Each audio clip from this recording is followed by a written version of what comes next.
रना रना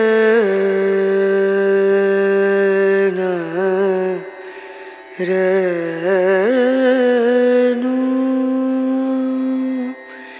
रे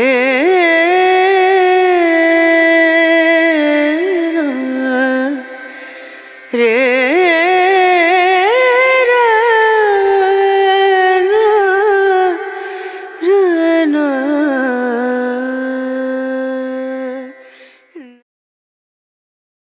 ট্যুর ভাইবসের আরও একটা নতুন ভিডিওতে আপনাদের সবাইকে স্বাগত জানাচ্ছি। আশা করি আপনারা সবাই খুব ভালো আছেন, সুস্থ আছেন। আজকে ৩রা মে ২০২৫ আর আমরা দুই বন্ধু চলে এসেছি দীঘাতে। দীঘাতে এই মুহূর্তে সবথেকে বড় আকর্ষণ হলো জগন্নাথ দেবের মন্দির। ৩০শে এপ্রিল ২০২৫ এই মন্দিরের শুভ উদ্বোধন হয়ে গেছে এবং এই মন্দির কিন্তু সবার জন্য খুলে দেওয়া হয়েছে। আজকে আমরা এই মন্দির দর্শন করব, আমাদের কি এক্সপিরিয়েন্স হলো সমস্তটাই আজকের এই ভিডিওর মাধ্যমে আপনাদের সামনে তুলে ধরব। দীঘাতে এসে এবার আমরা উঠছি প্রাপ্তি রিসর্টে। তো প্রাপ্তি রিসর্টের একটা ডেডিকেটেড ভিডিও আমাদের চ্যানেলে থাকবে। কেন আমরা প্রাপ্তি রিসর্ট চুজ করলাম আর প্রাপ্তি রিসর্টের স্পেশালিটি কী আছে সেটা কিন্তু এই ভিডিওতে আমরা শেয়ার করব। এখন আপাতত আমরা রিসর্টে যাব, রিসর্টে গিয়ে একটু ফ্রেশ হব আর তারপরে বেরিয়ে পড়ব জগন্নাথ ধাম দর্শনে। এই হচ্ছে আমাদের রুম, বেশ পরিষ্কার পরিচ্ছন্ন, সাজানো গোছানো। তো আমরা রুম থেকে ফ্রেশ হয়েছি, ফ্রেশ হয়ে এখন আমরা একটু বেরিয়ে পড়েছি। এই হচ্ছে মন্দিরে যাওয়ার রাস্তা, আর এখান থেকে জাস্ট 2-3 মিনিটের হাঁটা পথ, তাহলেই আমরা মন্দিরে পৌঁছে যাব। আমি এখন দাঁড়িয়ে রয়েছি এই জগন্নাথ মন্দিরের মূল গেটের সামনে। এই যে মূল গেট, তবে এই গেট দিয়ে কিন্তু সাধারণ মানুষের প্রবেশ নিষেধ। এই গেট দিয়ে কিন্তু শুধুমাত্র ভিআইপিরাই প্রবেশ করতে পারবেন। আর সাধারণ মানুষের জন্য এখান থেকে বেশ কিছুটা এগিয়ে গেলে গেট নাম্বার 6 রয়েছে, সেই 6 নম্বর গেট দিয়েই সবাইকে প্রবেশ করতে হবে। মন্দিরের মূল গেট থেকে ওল্ড দীঘার দিকে কিছুটা এগোলেই পড়বে এই চৈতন্যদ্বার। এই চৈতন্যদ্বার জাস্ট ক্রস করেই বাদিক দিয়ে যে রাস্তাটা ঢুকছে, এই রাস্তাটা দিয়ে কিছুটা এগোলেই 6 নম্বর গেট পড়বে এবং এই 6 নম্বর গেট থেকেই কিন্তু মন্দিরে প্রবেশ করতে হবে। তো আমি এখন দাঁড়িয়ে রয়েছি চৈতন্যদ্বারের সামনে, আর এই যে রাস্তাটা সোজা যাচ্ছে, এই রাস্তাটা ধরে সোজা বেশ কিছুটা এগোলেই 6 নম্বর গেট পড়বে এবং এই 6 নম্বর গেট দিয়েই মন্দিরে প্রবেশ করতে হবে। আর আপনারা যদি সি বিচে যেতে চান তাহলে এই মেন রোড ক্রস করেই যে রাস্তাটা সোজা যাচ্ছে, এই রাস্তাটা ধরে কিছুটা এগিয়ে গেলেই আপনারা পৌঁছে যাবেন সি বিচে। আপনারা যারা গাড়ি নিয়ে আসবেন তাদের জন্য কিন্তু এখানে রয়েছে পার্কিংয়ের সুবন্দোবস্ত। এই হচ্ছে মেন রোড। এই মেন রোড থেকে গেট নাম্বার 6-এর দিকে একটুখানি এগিয়ে আসলেই এই ডান দিকে রয়েছে কিন্তু বেশ বড় একটা পার্কিংয়ের ব্যবস্থা এবং এইখানে কিন্তু পার্কিং পুরোটাই ফ্রি। মন্দিরে ঢোকার ঠিক উল্টো দিকেই রয়েছে ডালা আর্কেড। এখানে আপনারা জুতো রাখতে পারবেন। এখানে জুতো রেখে তারপরে আপনাদের মন্দিরে প্রবেশ করতে হবে। এছাড়া এখান থেকে আপনারা মনে করলে পুজোর প্রসাদও কিনতে পারবেন। জুতো রেখে দিয়েছি কাউন্টারে, এখন মন্দিরে প্রবেশ করব। আগেও আপনাদের বলেছি মন্দিরের 6 নম্বর যে গেট, সেই 6 নম্বর গেট দিয়ে আমাদেরকে প্রবেশ করতে হবে। আমরা এখন মন্দিরে ঢুকছি, চলুন যাওয়া যাক।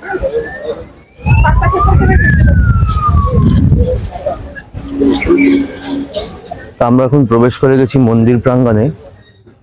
দেখুন কি অসাধারণ লাগছে মন্দির। মন্দির প্রাঙ্গণে ঢুকে একটু এগিয়েই ডান দিকে দেখতে পেলাম বেশ সুন্দর করে মঞ্চ করা রয়েছে, আর এই মঞ্চেই কিন্তু মন্দির উদ্বোধনের আগে যজ্ঞ হয়েছিল। সামনেই রয়েছে সিংহদুয়ার, সিংহদুয়ারের দিকে আমরা এগোচ্ছি। আর এই হলো সিংহদুয়ার। সিংহদুয়ারের ডান দিকে আছে মন্দির প্রাঙ্গণের মূল প্রবেশদ্বার, যার দুপাশে সারি দিয়ে করা আছে 6টি দীপস্তম্ভ। একইভাবে সিংহদুয়ারের বাদিকেও আছে আরো 6টি দীপস্তম্ভ। সর্বমোট 12টি দীপস্তম্ভ উজ্জয়িনী মন্দিরের দীপস্তম্ভের আদলেই নির্মিত। মন্দিরের যে সিংহদুয়ার, মন্দিরের সিংহদুয়ারের ঠিক সামনেই রয়েছে অরুণ স্তম্ভ। আপনারা দেখতে পাচ্ছেন এইদিকে হচ্ছে অরুণ স্তম্ভ।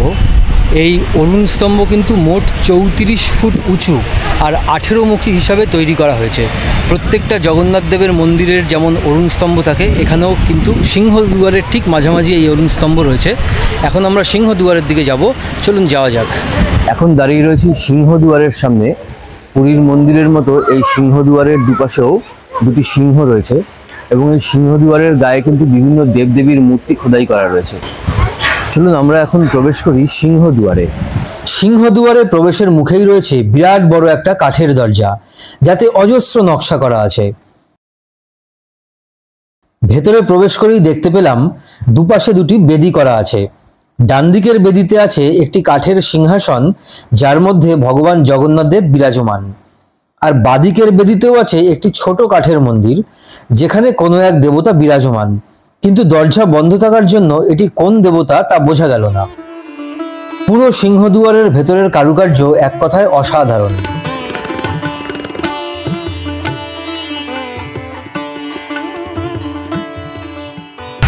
সিংহদুয়ার তো আপনাদেরকে দেখালাম, এবার আমরা সিংহদুয়ার পার করে এগিয়ে চলেছি ভোগ মণ্ডপের দিকে। চলুন যাওয়া যাক।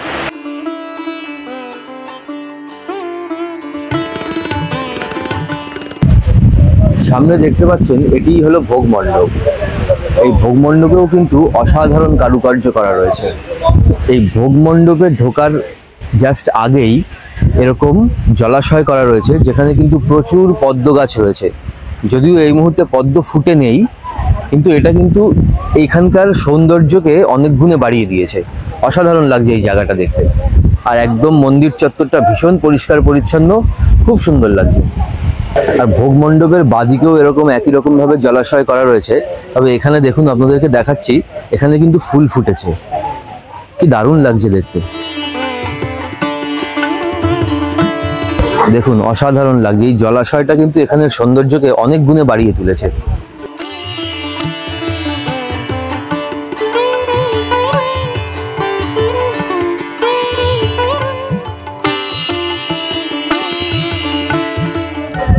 এখন আমরা প্রবেশ করছি ভোগ মণ্ডপে। চলুন ভেতরে যাওয়া যাক।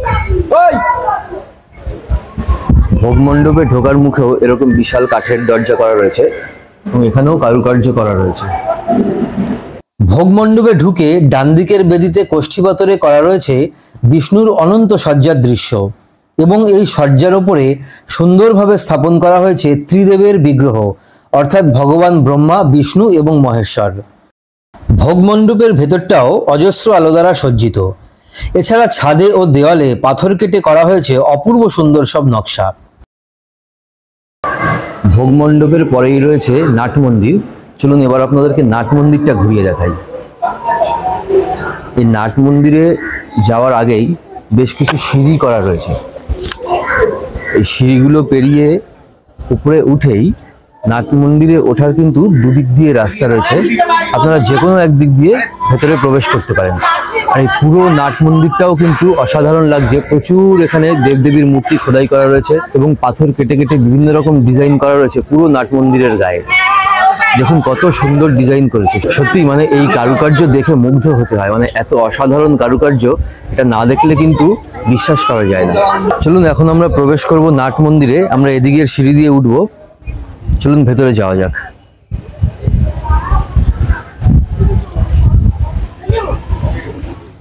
আর এখানে সিঁড়ির ধাপগুলো কিন্তু এমন ভাবে করা রয়েছে, কিন্তু এখানে বয়স্ক মানুষদের উঠতে কোনো রকম সমস্যা হওয়ার কথা নয়। আর এই হচ্ছে নাট মন্দিরের প্রবেশ পথ। নাট মন্দিরে ঢোকার মুখেও এরকম বিরাট বড় কাঠের দরজা করা রয়েছে, কারুকার্য বিশিষ্ট। বিরাট বড় নাট মন্দির।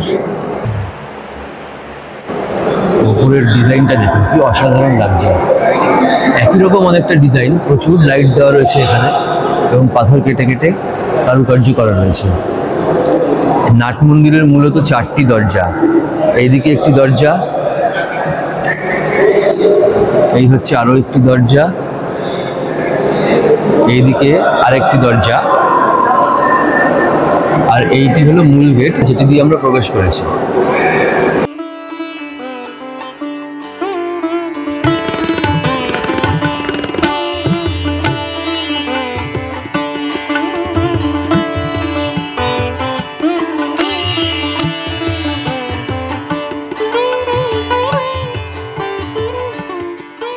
নাট মন্দির থেকে এবার আমরা প্রবেশ করছি জগমোহনে। জগমোহনের প্রবেশদ্বারের ঠিক ওপরেই বিষ্ণুর বিভিন্ন অবতারের মূর্তি কালো কোষ্ঠীপাতরে খুব সুন্দরভাবে ফুটিয়ে তোলা হয়েছে। এবার চলুন প্রবেশ করা যাক জগমোহনে। আর সামনেই যেটা দেখতে পাচ্ছেন এটি হলো গরুর স্তম্ভ, আর ওপরে বিরাজমান রয়েছেন গরুর দেবতা। এই হলো গরুর দেবতা। দেখুন সামনে থেকে আপনাদেরকে দেখাচ্ছি। এই হলো গরুর স্তম্ভ এবং তার উপরে যে গরুর দেবতা বিরাজমান তার মুখ কিন্তু গর্ভগৃহের দিকে, শ্রী জগন্নাথ দেবের দিকে। আপনাদেরকে এখন জগমোহন ঘুরিয়ে দেখাচ্ছি। আর এই জগমোহন কিন্তু অনেকটা বড়, মোট 16টি স্তম্ভের ওপরে এটি নির্মাণ করা হয়েছে। প্রত্যেকটা স্তম্ভে দেখুন নিপুণ কারুকার্য করা রয়েছে, অসাধারণ লাগছে দেখতে। আর এর ছাদে প্রচুর লাইট দেওয়া রয়েছে, ঝাড়বাতি দেওয়া রয়েছে, এক কথায় অনবদ্য, অসাধারণ, সত্যিই অসাধারণ।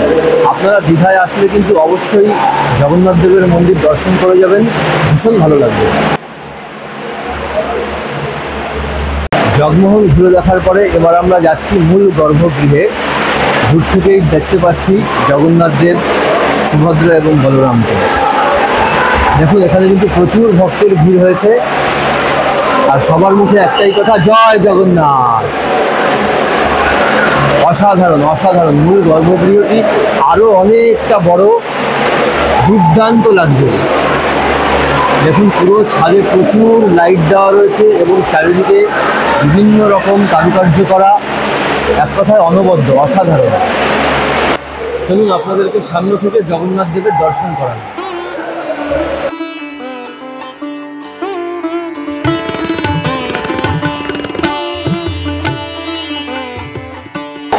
জগন্নাথ দেবের দর্শন আমাদের করা হয়ে গেছে, খুব ভালোভাবে জগন্নাথ দেবকে দর্শন করলাম। এবার আমরা এখান থেকে বাইরে বেরিয়ে যাচ্ছি। গর্ভগৃহ থেকে বেরোনোর যে দ্বার, এটা আসলে হস্তি দুয়ার। দেখুন আপনাদেরকে দেখাচ্ছি, এই দ্বারের দুপাশে দুটো হাতির মূর্তি করা রয়েছে।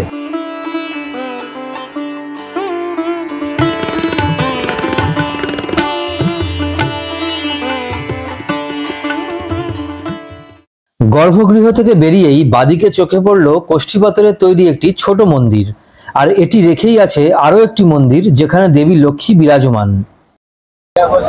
মূল গর্ভগৃহের ঠিক পেছন দিকে এরকম অনেকটা জায়গা রয়েছে এবং এরকম দেখুন আপনাদেরকে দেখাচ্ছি, ছোট ছোট কোষ্ঠী পাথরে বিভিন্ন রকম মন্দির তৈরি করা রয়েছে। প্রচুর পর্যটক এখানেও বসে রয়েছেন, অনেকে ছবি তুলছেন, নিজেদের মতো করে আনন্দ করছেন। পরিবেশটাই একটু অন্যরকম, খুব সুন্দর।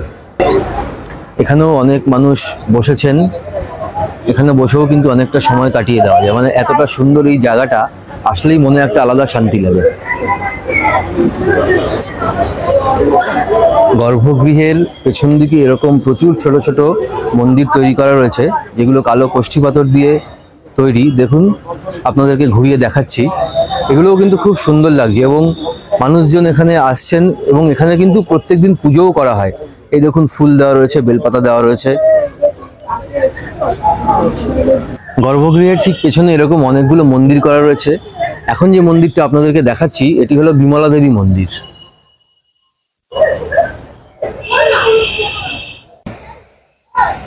এই যে আপনারা দুয়ারটা দেখতে পাচ্ছেন, এটি হলো মন্দিরের অশ্বদুয়ার। দেখুন দুদিকে ঘোড়ার মূর্তি করা রয়েছে, তবে এই দুয়ার দিয়ে কিন্তু কোনোভাবেই প্রবেশ করা যায় না। গর্ভগৃহের ঠিক পেছনে এই যে মন্দিরটি দেখতে পাচ্ছেন, এটি হলো নরসিংহ মন্দির। এখন আপনাদেরকে দেখাচ্ছি, এই দেখুন ভেতরে নৃসিংহ দেবতা বিরাজমান। মন্দিরের একদম শেষ প্রান্তে এটা বেসিক্যালি বাইরে বেরোনোর একটি রাস্তা, এবং এটাও আপনাদেরকে একটু ঘুরিয়ে দেখিয়ে দিই। এখানেও ঢোকার মুখে এরকম বিরাট বড় কাঠের দরজা করা রয়েছে, আর উপরের কারুকার্যটা একই রকম। চলুন আমরা এখন এই দরজা দিয়েই বেরিয়ে যাব। মন্দিরের সর্বশেষ দ্বার অর্থাৎ ব্যাঘ্রদ্বার দিয়ে আমরা বাইরে বেরোলাম। এই মন্দিরের প্রধান চারটি দ্বার যথাক্রমে পূর্বে সিংহদ্বার, পশ্চিমে ব্যাঘ্রদ্বার, উত্তরে হস্তিদ্বার এবং দক্ষিণে অশ্বদ্বার। এই যে আপনাদেরকে দেখাচ্ছি, দেখুন ভগবানের এখানে ভোগ রান্না হয়। এই যে ওনারা সমস্ত কিছু কাটাকাটি করছেন, এই ভোগ ভেতরে রান্না হবে, তবে ভেতরে কিন্তু প্রবেশ করার কোনো অনুমতি নেই, তাই বাইরে থেকেই আপনাদেরকে দেখিয়ে দিলাম। ভগবানের এটি ভোগ রন্ধনশালা।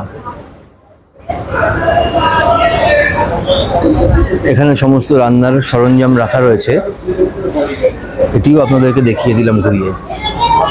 আপনারা যারা এই জগন্নাথ মন্দির দর্শন করতে আসবেন তাদের জন্য বলে রাখি, মন্দির প্রত্যেক দিন সকাল 6টার সময় খোলা হয় এবং দুপুর 1টা পর্যন্ত খোলা থাকে।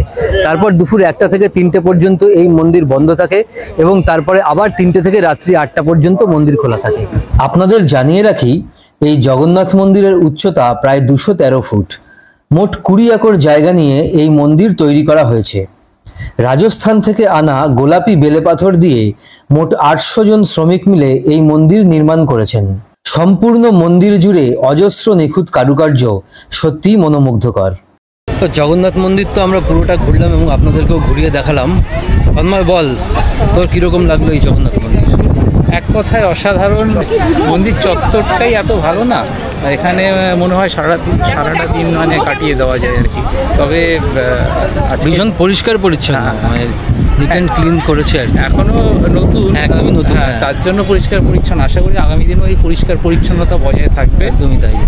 এটুকু বলতে পারি, আপনার এখানে আসলে অবশ্যই ভালো লাগবে, কেননা এটা ভালো লাগার পরিবেশ। হ্যাঁ, প্রচুর মানুষ এসছেন। আমরা এসছি আজকে শনিবার, বেশ ভিড় রয়েছে এবং সত্যি মানে আর এখানে এরিয়াটা তো অনেকটা বড়, 20 একর জায়গা জুড়ে এই মন্দির তৈরি করা হয়েছে। ফলে অনেকটা বড় এরিয়া, বিশাল মন্দির, অনেক কিছু দেখার রয়েছে। আপনারা খুব সুন্দরভাবে ঘুরতে পারবেন, এনজয় করতে পারবেন। আর আপনাদেরকে দেখাই, এখানে 3টে রথ রাখা রয়েছে, সেটা আপনাদেরকে একটুখানি দেখিয়ে দিচ্ছি। এখানে দেখুন, এই 3টি রথ রাখা রয়েছে। রথযাত্রার দিনে এই 3টি রথে করেই জগন্নাথদেব, বলরাম এবং সুভদ্রা যাবেন মাসির বাড়ি। মন্দির দর্শন করার পরে আমরা এখন বাইরে বের হচ্ছি। এই হচ্ছে বাইরে বেরোনোর রাস্তা, গেট নম্বর 7। এখান থেকে বেরিয়ে আমরা যাব জগন্নাথ দেবের মাসির বাড়ি দর্শন করতে। তো মেন রোড ক্রস করে এসেছি, এখন আমরা যাচ্ছি একটু সি বিচের দিকে। চলুন আপনাদেরকেও একটু সি বিচে নিয়ে যাওয়া যাক। এই যে সোজা কিছুটা এগোলেই আমরা সি বিচে অবধি পৌঁছে যাব। তন্ময়, তো সি বিচের দিকে তো যাচ্ছি, আর বল কেমন লাগছে? না, এতক্ষণ তো প্রচণ্ড গরম ছিল অ্যাকচুয়ালি। জগন্নাথ মন্দির চত্বরটা প্রচণ্ড গরম। হ্যাঁ, তো আস্তে আস্তে এগোচ্ছি সি বিচের দিকে, আর একটা ঠান্ডা ঠান্ডা হাওয়া আসছে, সমুদ্রের যে হাওয়া, সেটা ফিল করতে পারছি। আর ভালো লাগছে। সমুদ্র দেখবো, সমুদ্রে আসতে তো ভালো লাগে সব সময়। এখন ব্যাপারটা হচ্ছে, দীঘাতে আগে মানুষ শুধুমাত্র সমুদ্র উপভোগ করতে আসতো, কিন্তু এখন সমুদ্র, তার সাথে মন্দির দর্শন, জগন্নাথ ধাম দর্শন। একদম। তো এইটা একটা কিন্তু বিরাট বড় পাওনা আমাদের হলো। তো জগন্নাথ মন্দির দর্শন করার জন্য আগে যেমন পুরীতে মানুষকে যেতে হতো, সেখানে বেশ কিছুদিন সময়ের প্রয়োজন ছিল, কিন্তু এখানে কাছাকাছি দীঘা একদিনেই মানুষ জগন্নাথ ধাম দর্শন করে নিতে পারবে। এই যে চলে এসেছি, দেখুন সি বিচে এই ঘাটটা কিন্তু সম্পূর্ণ নতুন একটা ঘাট করা রয়েছে। আর এই যে সমুদ্র দেখাই যাচ্ছে, দেখুন প্রচুর মানুষ এখানে নেমেছে, স্নান করছে। সমুদ্রে এখন ঢেউ ভালোই রয়েছে, এখন জোয়ারের টাইম, ভালোই স্রোত রয়েছে। আর এই ঘাটটা কিন্তু একদম নতুন ঘাট, নতুনভাবে তৈরি করা হয়েছে। মন্দিরের সাথে সাথে এই ঘাটটাও নতুনভাবে তৈরি হয়েছে। দীঘাতে যে নতুন ঘাট হয়েছে সেটা তো আপনাদেরকে দেখালাম। আর এই ঘাটের পাশ দিয়ে সোজা বেশ কিছুটা এগোলেই কিন্তু আমরা পৌঁছে যাব পুরনো যে দীঘায় ছোট একটা জগন্নাথ দেবের মন্দির ছিল, সেই মন্দিরে। আর এই মন্দিরটাকেই এখন জগন্নাথ দেবের মাসির বাড়ি করা হয়েছে। তো চলুন সামনে যাওয়া যাক, জগন্নাথ দেবের মাসির বাড়ি থেকে আপনাদেরকে ঘুরিয়ে আনি। আমরা চলে এসেছি জগন্নাথ দেবের মাসির বাড়িতে। তো আমি এখন দাঁড়িয়ে রয়েছি জগন্নাথ দেবের পুরনো যে মন্দির, সেই মন্দিরের সামনে। এই মন্দির ওল্ড দীঘার একেবারেই কাছাকাছি। আর এই মন্দিরই কিন্তু এখন থেকে জগন্নাথ দেবের মাসির বাড়ি বলে পরিচিত হলো। রথের সময় মূল মন্দির থেকে জগন্নাথ দেব, বলরাম এবং সুভদ্রাকে রথে চাপিয়ে এই মন্দির পর্যন্তই কিন্তু নিয়ে আসা হবে। আমরা আজকে জগন্নাথ মন্দির পুরো ঘুরলাম এবং আপনাদেরকেও পুরো মন্দির ঘুরিয়ে দেখালাম। আর আমাদের কি এক্সপিরিয়েন্স হলো সবটাই এই ভিডিওর মাধ্যমে আপনাদের সামনে তুলে ধরলাম। ভিডিওটা আপনাদের কেমন লাগলো কমেন্ট করে কিন্তু অবশ্যই জানাবেন। আর যারা যারা এই ভিডিওটা দেখছেন তারা কিন্তু কমেন্ট বক্সে অবশ্যই জয় জগন্নাথ লিখে দেবেন। যদি ভিডিওটা ভালো লাগে তাহলে লাইক করবেন, শেয়ার করবেন এবং চ্যানেলটাকে কিন্তু অবশ্যই সাবস্ক্রাইব করে দেবেন। আমাদের ইনস্টাগ্রাম এবং ফেসবুক পেজ ফলো করে নেবেন, লিংক ডেসক্রিপশনে দেওয়া রইল। খুব শিগগিরই ফিরবো আরও একটা নতুন ভিডিও নিয়ে। ততক্ষণ পর্যন্ত সঙ্গে থাকুন, দেখতে থাকুন চ্যানেল ট্যুর ভাইবস।